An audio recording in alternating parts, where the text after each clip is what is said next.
chaque vie est un roman, tissé de joie et de peine, de destins brisés et de miracles inattendus. Aujourd'hui, nous allons vous plonger au cœur d'une histoire poignante, celle de Bayo, un orphelin de père, un noir aux cheveux longs, un homme trahi par les siens, mais destiné à devenir le sauveur inattendu d'une âme perdue. Si ce récit de mystère et de rédemption vous touche déjà, n'attendez plus. Abonnez-vous à notre chaîne et aimez cette vidéo pour ne rien manquer de nos explorations des mystères du cœur humain et des défis de la vie. Votre soutien est précieux. Dans le paisible village de Kumbara, vivait Bayo, un jeune homme. Son nom, qui signifie enfant né après la mort de son père, portait déjà le poids d'un destin singulier. Orphelin de père avant sa naissance, Bayo avait grandi sous le regard protecteur de sa mère et l'admiration de toutes les jeunes filles du village, subjuguées par son charme et sa gentillesse. Parmi elles, Aïcha, la fille d'un homme riche et influent, était tombée éperdument amoureuse de lui, défiant les conventions sociales de son milieu. Mais la sérénité du village fut brutalement brisée. Un assassinat mystérieux secoua la communauté. Un homme influent fut retrouvé mort dans des conditions étranges. Le village fut plongé dans la terreur. Les rumeurs fusèrent, les regards se tournèrent vers Bayo. Sans défense, sans protecteur, sa popularité devenue un fardeau. Il se retrouva accusé, sa situation d'orphelin et sa position sociale fragile faisant de lui le bouc émissaire idéal. L'ancien petit ami d'Aïcha, déçu et déshonoré de voir sa dulcinée se tourner vers Bayo, issu d'un milieu très pauvre, fut intrigué. Il alimenta la rumeur, affirmant lui avoir vu rôder de la zone où le cadavre avait été retrouvé. Une manière de l'accuser et de l'éloigner définitivement d'Aïcha. Ses amis proches, consentant à l'idée que Bayo devenait un fardeau, soutenaient qu'il devait être l'homme à abattre. Un vieil homme sage, proche de la famille du défunt, et qui connaissait les machinations du village, s'approcha de lui en secret. « Fuis, mon fils, lui murmura-t-il, le visage grave. Les accusations se tournent vers toi. Pars loin, très loin, sinon tu seras perdu. » Bayo, le cœur lourd et la peur au ventre, comprit le danger. Il rassembla quelques maigres affaires, sous le couvert de la nuit, prit la fuite, laissant derrière lui sa vie, son village et le visage de celle qu'il aimait. Il était devenu un homme recherché, un fugitif. Le chemin de Bayo fut une véritable odyssée. Pendant des semaines, il traversa des déserts inhospitaliers, ses pieds nus foulant le sable brûlant, sa gorge asséchée par le manque d'eau. Puis, il s'enfonça dans des forêts profondes et inexplorées, évitant les fauves et les dangers de la nature sauvage. Chaque jour était une lutte pour la survie, chaque nuit, un nouveau défi. Son corps était épuisé, mais son esprit, animé par le désir de vivre et de prouver son innocence, refusait d'abandonner. Il tomba alors sur la hutte d'un chasseur de bonne foi, qui l'accueillit. Autour du feu, la nuit, Bayo se régala des grillades du chasseur, qui lui demanda de rester un peu de temps pour se reposer. Il passa quelques semaines avec le chasseur, qui l'initia au lancer et à la flèche, outils indispensables pour se défendre dans cette région peuplée d'animaux sauvages très féroces. Le chasseur lui demanda d'être très prudent, lui remit un équipement de chasse et quelques provisions. Puis il s'éloigna. Après des semaines d'errance, il arriva dans une zone marécageuse, un paysage étrange et menaçant. Au loin, il aperçut une silhouette au bord de l'eau. Il arma ses flèches en s'approchant, car le chasseur l'avait prévenu des dangers de cette forêt où certains esprits mal intentionnés prenaient forme humaine. Ce n'est qu'en s'approchant qu'il comprit qu'il s'agissait bien d'une jeune femme d'environ 18 ans, enceinte, son visage reflétant un désespoir profond. Elle se tenait là, visiblement prête à commettre l'irréparable, à mettre fin à ses jours pour laver l'honneur de sa famille, souillée par une grossesse hors mariage. Surprise, elle eut peur, puis Bayo tenta de la rassurer, croyant que le village était dans les environs. Cette jeune femme, Marina, avait fui son village. Enceinte hors mariage, elle était devenue une paria. La coutume, implacable, exigeait qu'elle disparaisse, que son péché ne souille pas l'honneur de sa famille. Ses recherches s'étaient avérées vaines, et sa famille, désespérée de voir leur unique fille s'évanouir dans la nature, avait sombré dans le chagrin. Marina, acculée, ne voyait plus d'issue. Sans hésiter, Bayo, malgré sa propre détresse, courut vers elle. Il la retint juste à temps, l'empêchant de plonger dans les eaux sombres. Il lui parla avec douceur, avec compassion, reconnaissant en elle une âme aussi perdue et désespérée que la sienne. Marina, surprise par cette intervention inattendue, se laissa consoler. Deux âmes brisées venaient de se rencontrer au milieu de nulle part, un lien inattendu se tissant entre eux.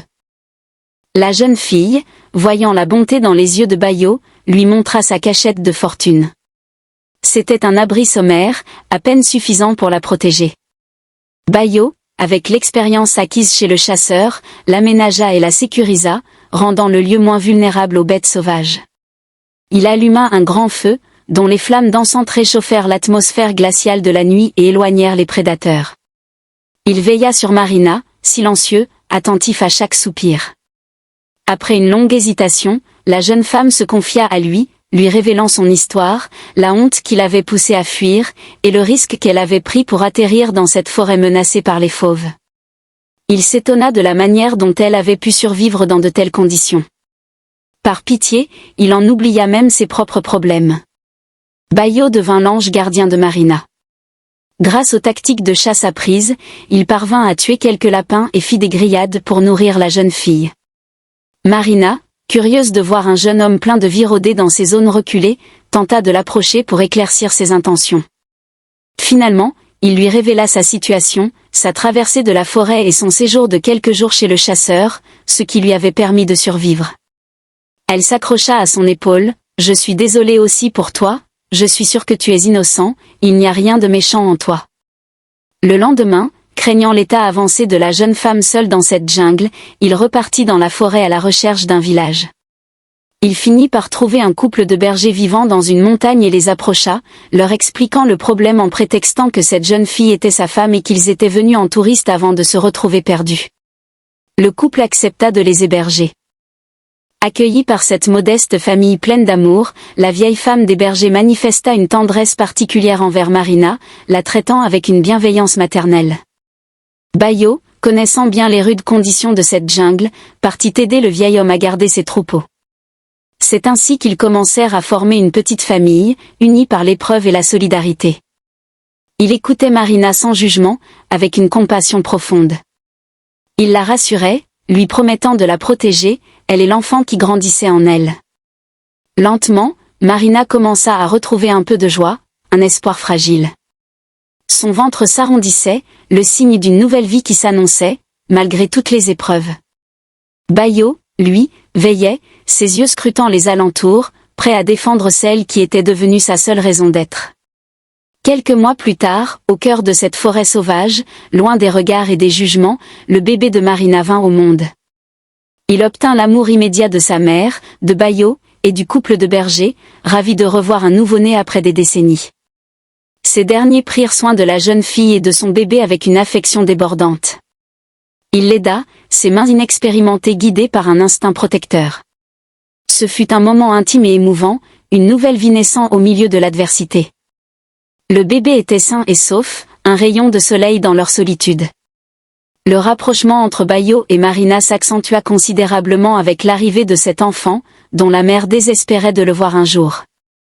Dans cette forêt des fauves, Bayo, Marina et le nouveau-né formèrent une famille inattendue.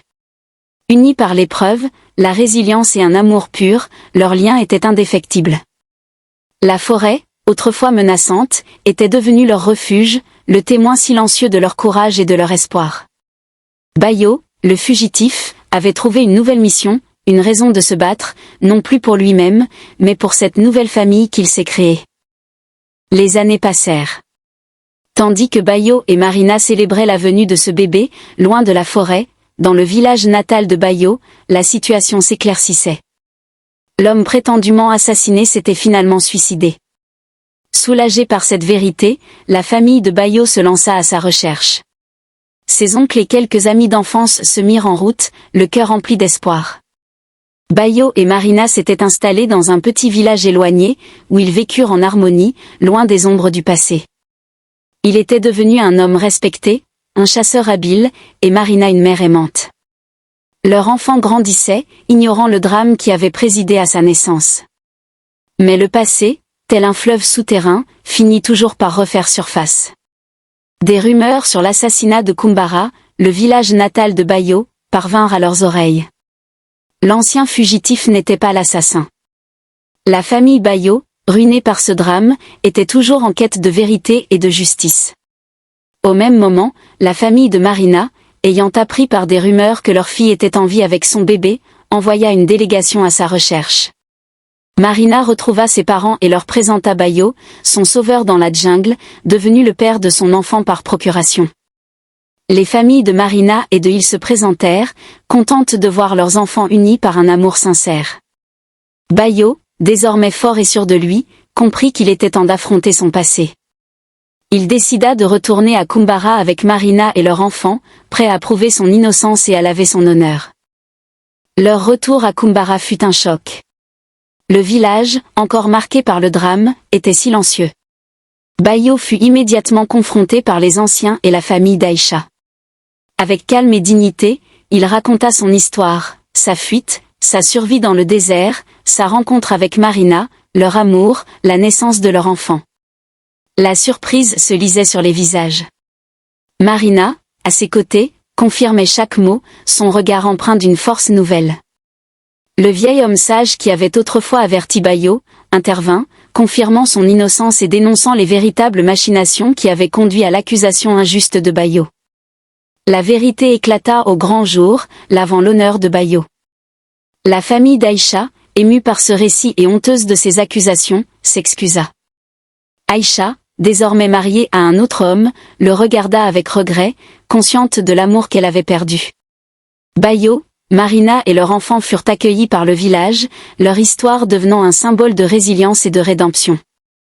Mais Bayo et Marina, nostalgiques de la jungle et de la simplicité de la vie avec la famille de bergers, décidèrent d'y retourner. Sachant que leur destin était lié à la nature, ils arrivèrent dans le petit village de la montagne, accueillis à nouveau par ce vieux couple. Ils décidèrent d'y vivre éternellement, trouvant la paix et le bonheur dans cette vie modeste mais pleine d'amour. Quelques années plus tard, le vieux berger rendit l'âme.